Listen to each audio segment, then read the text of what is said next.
Hi guys, welcome back to Bulu Gadget. Ini adalah Oppo A53.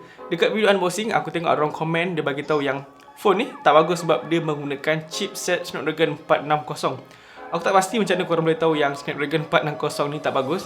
Setahu aku, ini adalah peranti pertama yang menggunakan Snapdragon 460. Agak lama Qualcomm tak keluarkan Snapdragon 400 series. Sebelum ni kita ada Snapdragon 439 dan Snapdragon 450. Apa yang aku nak bagi tahu kat sini adalah Snapdragon 460 ni agak berkuasa. Jauh beza dengan aku guna Snapdragon 450 yang dekat Xiaomi Redmi 5. So, kenapa aku bagi tahu yang Snapdragon 460 ni bagus? Aku bukan nak backup dia, tapi ikut pengalaman penggunaan sendirilah.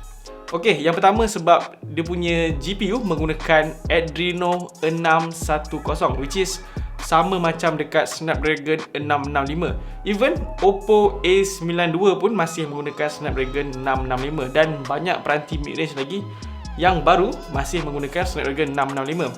Dan juga CPU dia menggunakan Qualcomm Creo 240 octa-core dan itu buatkan performance CPU dia naik 70% dan performance GPU dia naik 60% daripada sebelum ni. Jadi aku dah gunakan Oppo A53 ni selama seminggu lebih.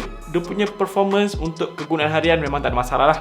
Setakat nak scrolling, multitasking, semua terasa lancar je. Dan apa yang buatkan phone ni terasa lebih smooth semasa scrolling ialah dia punya screen yang berjenis 90Hz refresh rate. Tapi disebabkan aku ni dah terbiasa gunakan phone yang mempunyai 8GB RAM ke atas, so bila gunakan phone 4GB RAM ni rasa lambat nak buka sesuatu apps. Dia rasa slow je lah. Ini aku cakap tentang buka apps yang barulah, bukannya apps yang dah sedia ada dekat background multitasking processing. Baiklah, untuk gaming performance dia, game-game yang biasa yang ringan memang tak ada masalah untuk running. Semuanya terasa lancar je. Tapi game yang berat macam PUBG rasa beban sikit nak running kalau buat tetapan yang tinggi. Main game dalam masa 30 minit mesti frame rate akan menurun dan phone akan start jadi lag. So kalau nak main game yang berat macam PUBG, kena letak tetapan yang low atau medium, baru dia akan rasa smooth. So 90Hz refresh rate dekat phone ni, kelebihan dia bukanlah untuk bermain game.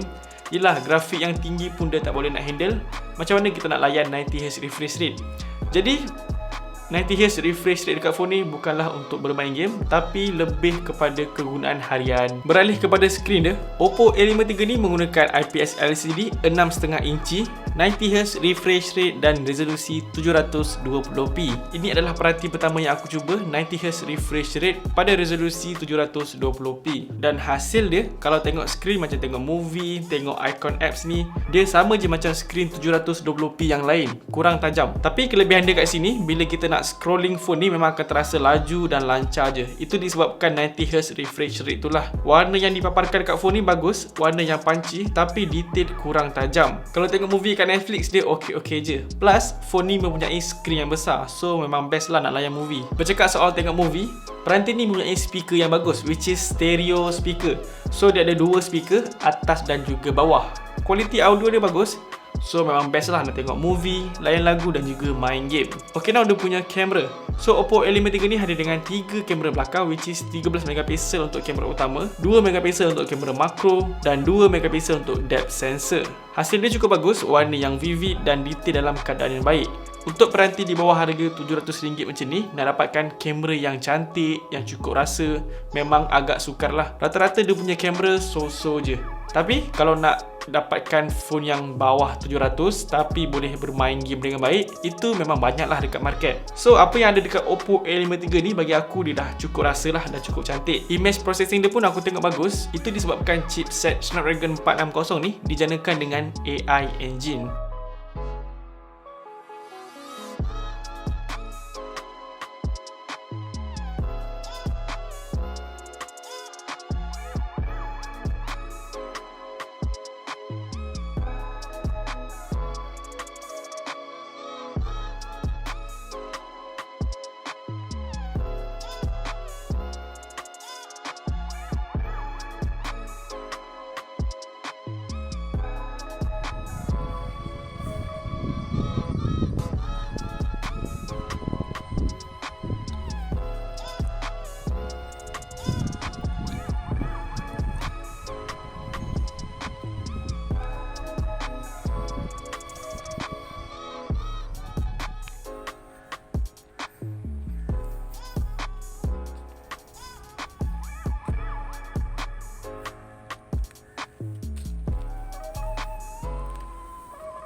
Ini pula hasil rakaman kamera selfie dia.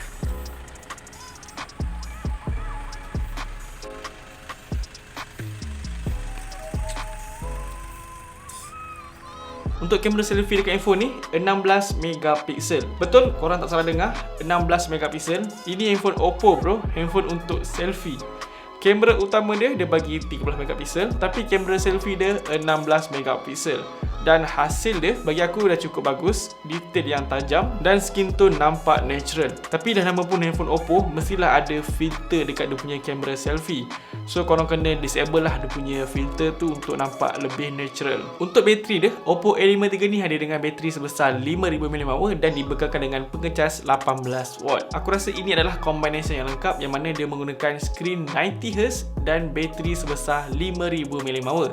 So seperti mana yang korang tahu, 90Hz refresh rate ni membuatkan bateri kita cepat menurun, cepat drain. Jadi dengan mempunyai bateri sebesar 5000 mAh ni, aku tak pernah habis dalam masa satu hari lah. Let's say aku keluar pagi dalam pukul 7 atau 8 macam tu. Bila petang tu sampai rumah, bateri akan tinggal dalam 40 ke 30%, which is itu memang sangat bagus lah untuk battery life. Dan untuk dia punya pengecas, untuk charge daripada 1% sehingga 100% ambil masa dalam 2 jam 20 minit. Kita beralih ke design dia. Design dekat handphone ni nampak cantik dan juga fancy. Dia ada dua gradient warna, warna silver dan juga biru.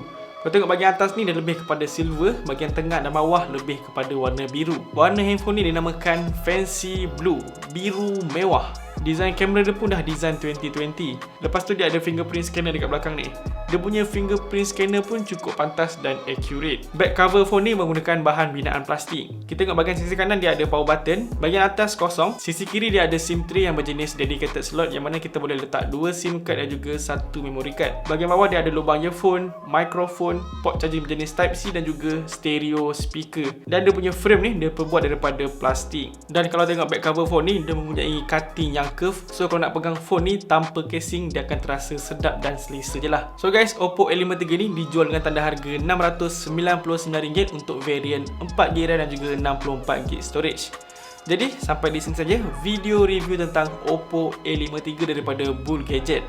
Macam biasa guys, jangan lupa untuk tinggalkan like dan juga subscribe channel Bull Gadget.